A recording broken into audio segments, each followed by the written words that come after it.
नमस्कार दोस्तों, welcome to back my YouTube channel. दोस्तों आज हम बात करने वाले हैं आरआरबी एनटीपीसी की क्लासेस के बारे में। आज हम लेकर आए हैं वर्ल्ड हिस्ट्री, विश्व का इतिहास।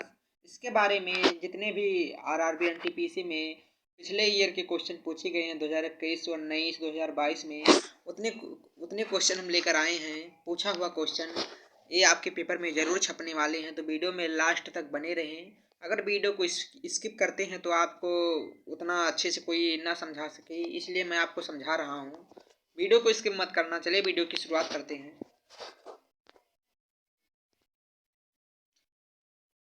हमारा पहला क्वेश्चन है, संयुक्त राज्य अमेरिका का कौन सा राज्य पहले रूस का भाग था। यहाँ क्वेश्चन दिया है, संयुक्त राज्य अमेरिका का कौन सा राज्य पहले रूस का भाग था, रूस में था। तो ऑप्शन नंबर ए दिया है हवाई, ऑप्शन नंबर बी है नेवाडा, ऑप्शन नंबर सी है कैलिफोर्निया, ऑप्शन नंबर डी है अलास्का। तो इसका करेक्ट आंसर होगा option number D Alaska. Alaska वर्तमान में संयुक्त राज्य अमेरिका का घटक राज्य है, परंतु 1867 ईस्वी से पूर्व यह सोवियत संघ का भाग हुआ करता था। पूर्व में इसे रूस के स्वर्ग नाम से संदर्भित किया जाता था, परंतु 1867 की संधि के कारण यह अमेरिका को हस्तांतरित कर दिया गया। तो दोस्तों आशा करता हूँ ये क्वेश्चन आपको समझ में आया होगा। ध्यान से सुनिए तो समझ में जरूर आएगा हर क्वेश्चन। अगला क्वेश्चन देखते हैं। हमारा अगला क्वेश्चन है, निम्नलिखित में से किसका संबंध भारतीय स्वतंत्रता संग्राम से नहीं है। तो ऑप्शन नंबर ए है Cripps mission, option number B है new deal, option number C है Simon commission, option number D है बेबेल प्लान। तो इसका सही आंसर होगा कि इसमें जो दिया है कौन सा संबंध भारतीय स्वतंत्रता संग्राम से नहीं है, तो ऑप्शन नंबर बी होगा न्यू डील स्वतंत्रता संग्राम से नहीं है संबंधित। तो इसका व्याख्या हम जान लेते हैं। दिए गए विकल्प में से न्यू डील का संबंध भारतीय स्वतंत्रता संग्राम से नहीं है।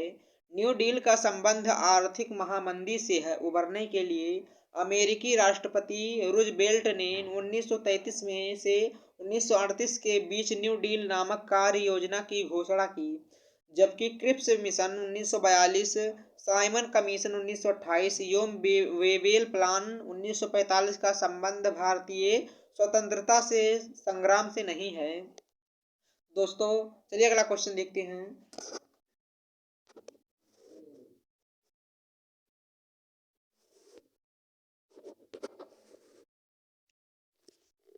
हमारा अगला क्वेश्चन है, ईरान का प्राचीन नाम क्या है। तो ईरान का प्राचीन नाम क्या है, तो ऑप्शन नंबर ए फारस, option number B Mesopotamia, option number C Gaul, option number D Ceylon. तो इसका सही ऑप्शन नंबर ए होगा फारस।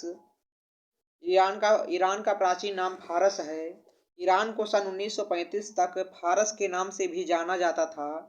ईरान जम्बो द्वीप एशिया के दक्षिण पश्चिम खंड में स्थित है, जिसकी राजधानी तेहरान है। यहाँ का प्रमुख धर्म इस्लाम है तथा यह क्षेत्र शिया बहुल है। ईरान की सीमा 7 देशों से मिलती है, जिसमें Armenia, Azerbaijan, Turkmenistan, Afghanistan, Pakistan, Iraq और तुर्की है। ईरान की नई मुद्रा तोमान है। यहाँ दिया है ईरान की मुद्रा क्या है। आपके क्वेश्चन में पूछ सकता है ईरान की मुद्रा क्या है, तो ईरान की मुद्रा पैसा तोमान है। अगला क्वेश्चन देखते हैं। बांग्लादेश को अपना स्वतंत्रता दिवस कब मनाता है। बांग्लादेश, तो बांग्लादेश अपना स्वतंत्रता दिवस 4 ऑप्शन दिया है। पहला ऑप्शन है 26 फरवरी, ऑप्शन बी है 26 मार्च, ऑप्शन सी है 12 मार्च, ऑप्शन डी है 20 अप्रैल। तो इसका सही करेक्ट आंसर होगा ऑप्शन नंबर बी 26 मार्च को बांग्लादेश अपना आज़ादी का दिवस मनाता है। बांग्लादेश अपना स्वतंत्रता दिवस 26 मार्च को मनाता है। वह इसी दिन 26 मार्च 1971 को पाकिस्तान को अलग होने की घोषणा की गई थी। दोस्तों अगला क्वेश्चन देखते हैं।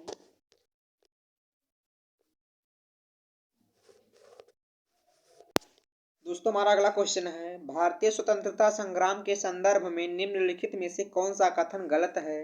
तो ऑप्शन नंबर ए दिया है 1857 के विद्रोह को पहला स्वतंत्रता संग्राम माना जाता है।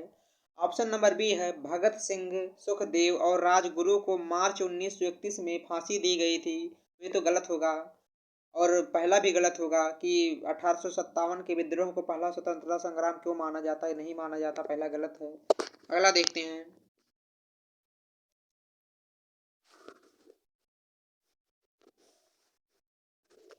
अगला हमारा है सी, साइमन कमीशन 1928 में बॉम्बे पहुंचा। ये भी गलत है। हाँ, डी, शेख मुजीर बुरहमान ने भारत के स्वतंत्रता संग्राम में महत्वपूर्ण भूमिका निभाई। हाँ, ये करेक्ट है। चलिए इसकी व्याख्या देख लेते हैं। शेख बांग्लादेश के प्रथम राष्ट्रपति थे। वर्ष 1971 में पाकिस्तानी तानाशाही शासकों के विरुद्ध उन्होंने आंदोलन चलाया था। उन्हें बांग्लादेश का राष्ट्रपिता भी कहा जाता है। उनका जन्म अविभाजित भारत के तुंगीपारा गांव में हुआ था। बांग्लादेश के लोगों के मध्य वे बंग बंधु बंगाल का मित्र नाम से भी विख्यात हैं। अगला क्वेश्चन देखते हैं।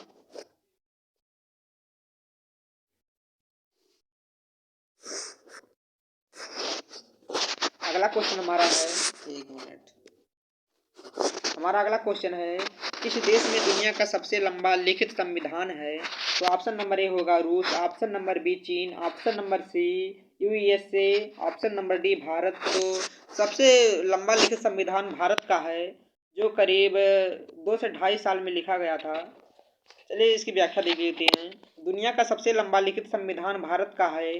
भारत का मूल संविधान 22 भागों, 395 अनुच्छेद तथा 8 अनुसूची में विभक्त था। वर्तमान में 22 भाग हैं, 395 अनुच्छेद हैं तथा 12 अनुसूचियां हैं। सिर्फ अनुसूचियां ही बढ़ी हैं, 8 थी अब 4 बढ़ गई हैं, 12 अनुसूचियां हो गई हैं। अगला क्वेश्चन देखते हैं।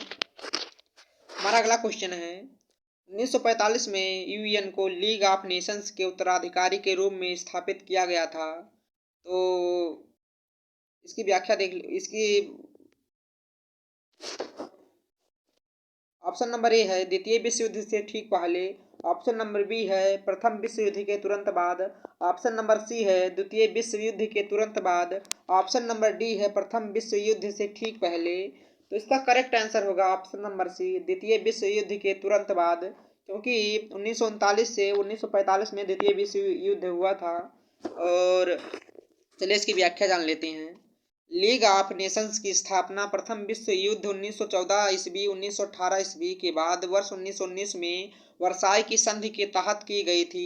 इसका मुख्य उद्देश्य अंतर्राष्ट्रीय सहयोग को बढ़ावा देने व शांति और सुरक्षा प्रदान करना चाहता था, परंतु यह अपने उद्देश्य में विफल रहा और द्वितीय विश्व युद्ध के तुरंत बाद वर्ष 1945 में वैश्विक शांति और सुरक्षा के लिए संयुक्त राष्ट्र संघ की स्थापना की गई थी। दोस्तों अगला क्वेश्चन देखते हैं।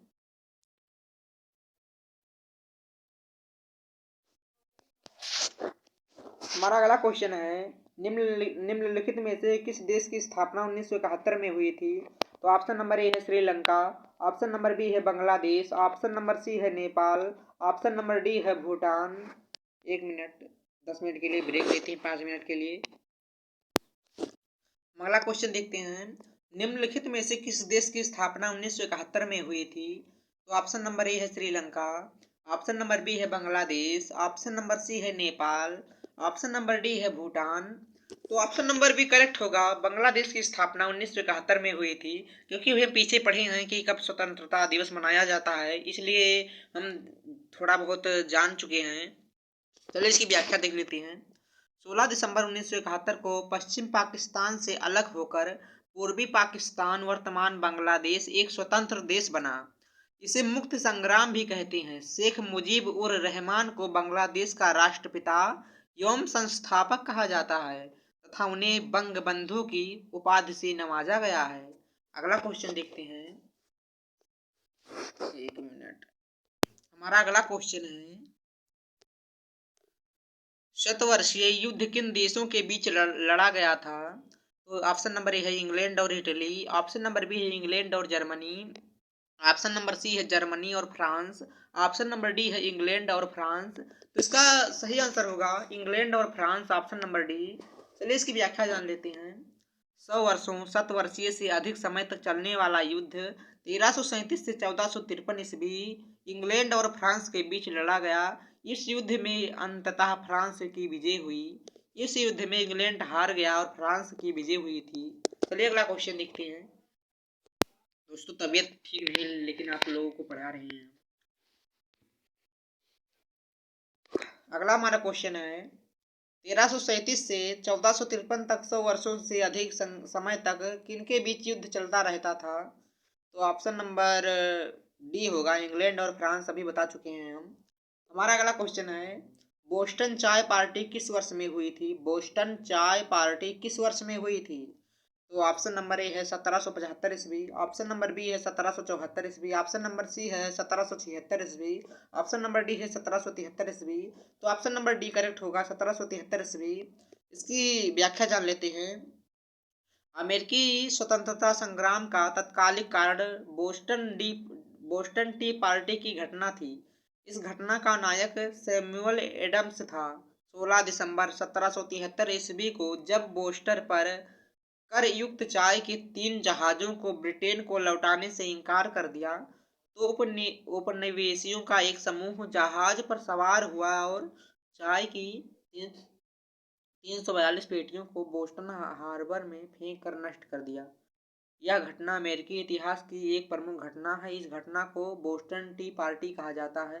चलिए अगला क्वेश्चन देखते हैं। दोस्तों तबीयत ज़्यादा खराब है। अगला क्वेश्चन देखते हैं। हमारा अगला क्वेश्चन है, एक मिनट। इस देश को मुख्य रूप से कम्युनिस्ट माओवादी दलों द्वारा शासित किया जाता है। तो ऑप्शन नंबर ए होगा यूके, ऑप्शन नंबर बी होगा चीन, ऑप्शन नंबर सी होगा भारत, ऑप्शन नंबर डी होगा अमेरिका। तो ऑप्शन नंबर बी करेक्ट होगा। चीन मुख्यतः कम्युनिस्ट माओवादी दलों द्वारा शासित किया जाता है। चीन में राजनीतिक ढांचा इस प्रकार है कि सबसे ऊपर चीनी साम्यवादी दल, सेना और फिर सरकार का स्थान आता है। अगला क्वेश्चन देखते हैं।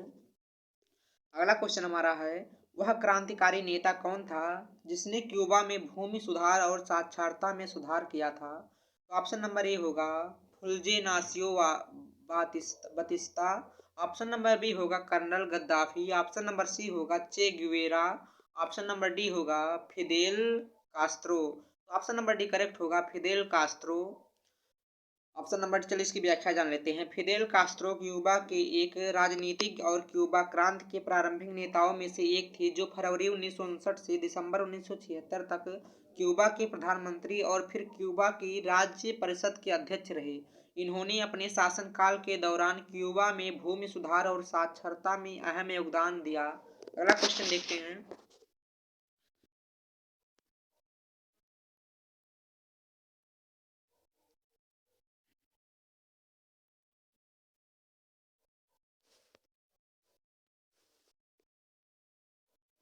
हमारा अगला क्वेश्चन है उस अमेरिकी नागरिक आंदोलन कार्यकर्ता का नाम क्या है जिन्होंने प्रसिद्ध भाषण आई हैव ए ड्रीम दिया था। तो ऑप्शन नंबर ए होगा Abraham Lincoln, option number B होगा Martin Luther King junior, option number C होगा Lucy Stone, option number D होगा विक्टोरिया वुडहुल। तो ऑप्शन नंबर बी करेक्ट होगा, मार्टिन लूथर किंग जूनियर। चलिए इसकी व्याख्या जान लेते हैं।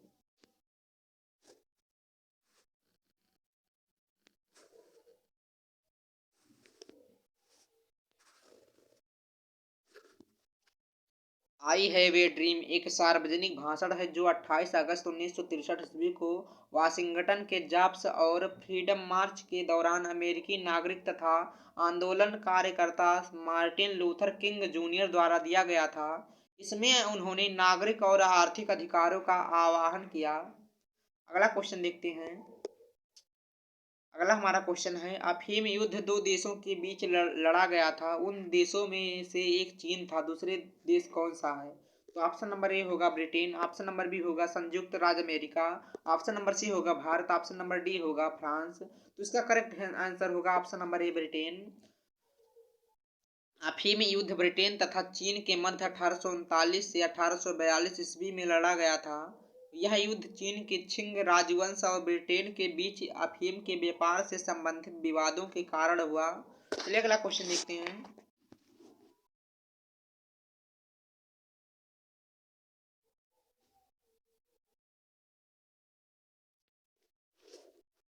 हमारा अगला क्वेश्चन है निम्नलिखित में से किसको आयरन चांसलर कहा जाता है? ऑप्शन नंबर ए है Genghis Khan, option number B है Napoleon Bonaparte, option number C है Otto von Bismarck, option number D है एडोल्फ हिटलर। तो ऑप्शन नंबर सी करेक्ट होगा, ऑटो वान बिस्मार्क को आयरन चांसलर कहा जाता है। चलिए इसकी व्याख्या जान लेते हैं। अनेक जर्मन भाषी राज्यों का एकीकरण करके एक शक्तिशाली जर्मन साम्राज्य स्थापित करने वाले बिस्मार्क जर्मन साम्राज्य के प्रथम चांसलर बने। इन्होंने ऑटो वान बिस्मार्क के नाम से भी जाना जाता है। बिस्मार्क की रियल पॉलिटिक और शक्तिशाली शासन की कूटनीति ने उन्हें आयरन चांसलर का उपनाम दिलवाया था। अगला क्वेश्चन देखते हैं। एक मिनट।